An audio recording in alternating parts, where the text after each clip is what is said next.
ओम नमः शिवाय। हेलो दोस्तों, आज के वीडियो में बताऊंगा नागपंचमी की सबसे प्राचीन कथा। इन सारी बातों को जानने के लिए मेरे साथ वीडियो के अंत तक बने रहें। प्राचीन काल में एक सेठ जी के 7 पुत्र थे। सातों के विवाह हो चुके थे।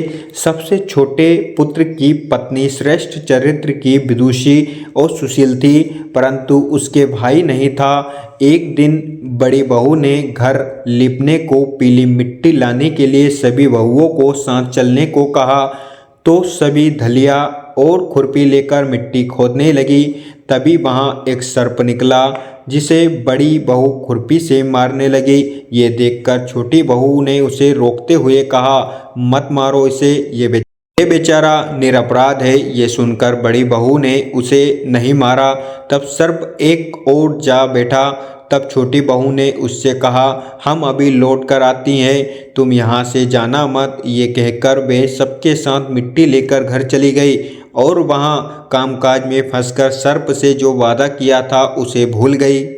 दूसरे दिन वे बात याद आई तो सबको साथ लेकर वहां पहुंची और सर्प को उस स्थान पर बैठा देखकर बोली, सर्प भैया नमस्कार। सर्प ने कहा, तू भैया कह चुकी है इसलिए तुझे छोड़ देता हूँ, नहीं तो झूठी बात कहने के कारण तुझे अभी डस लेता। वे बोली, भैया मुझसे भूल हो गई, उसकी क्षमा मांगती हूँ। तब सर्प बोला, अच्छा तू आज से मेरी बहन हुई और मैं तेरा भैया हुआ, तुझे जो मांगना हो मांग ले। वे बोली, भैया मेरा कोई नहीं है, अच्छा हुआ जो आप मेरे भैया बन गए। दिन व्यतीत होने पर वह सर्प मनुष्य का रूप रखकर उसके घर आया और बोला कि मेरी बहन को भेज दो। सबने कहा कि इसका तो कोई भाई नहीं था, तो वह बोला, मैं दूर के रिश्तेदार का भाई हूँ, बचपन से ही बाहर चला गया था। उसके विश्वास दिलाने पर घर के लोगों ने छोटी को उसके साथ भेज दिया। उसने मार्ग में बताया कि मैं वही सर्प हूँ, इसलिए तू डरना नहीं। जहाँ चलने में कठिनाई हो वहाँ मेरी पूँछ पकड़ लेना। उसके कहे अनुसार ही किया और इस प्रकार वे उसके घर पहुँच गई। वहाँ के धन ऐश्वर्य को देखकर वे चकित हो गई। लेकिन सर्प की माता ने उससे कहा, मैं एक काम से बाहर जा रही हूँ, तो अपने भाई को ठंडा दूध पिला देना। उसे ये बात ध्यान ना रही और उसने गर्म दूध पिला दिया, जिससे उसका मुख बेहतर जल गया। ये देखकर सर्प की माता बहुत क्रोधित हुई, परंतु सर्प के समझाने पर शांत हो गई। तब सर्प ने कहा कि बहन को अब उसके घर भेज देना चाहिए। तब सर्प और उसके पिता ने उसे बहुत सा सोना चांदी जवाहरात वस्त्र आभूषण देकर उसके घर पहुंचा दिया। इतना ढेर सारा धन देखकर बड़ी बहू ने ईर्ष्या से कहा, भाई तो बड़ा धनवान है, तुझे तो इससे और भी धन लाना चाहिए। सर्प ने ये वचन सुना तो वे सब वस्तुएं सोने की लाकर दे दी। ये देखकर बड़ी बहू ने कहा, इसे झाड़ने की झाड़ू भी सोने की होनी चाहिए। तब सर्प ने झाड़ू भी सोने की लाकर रख दी।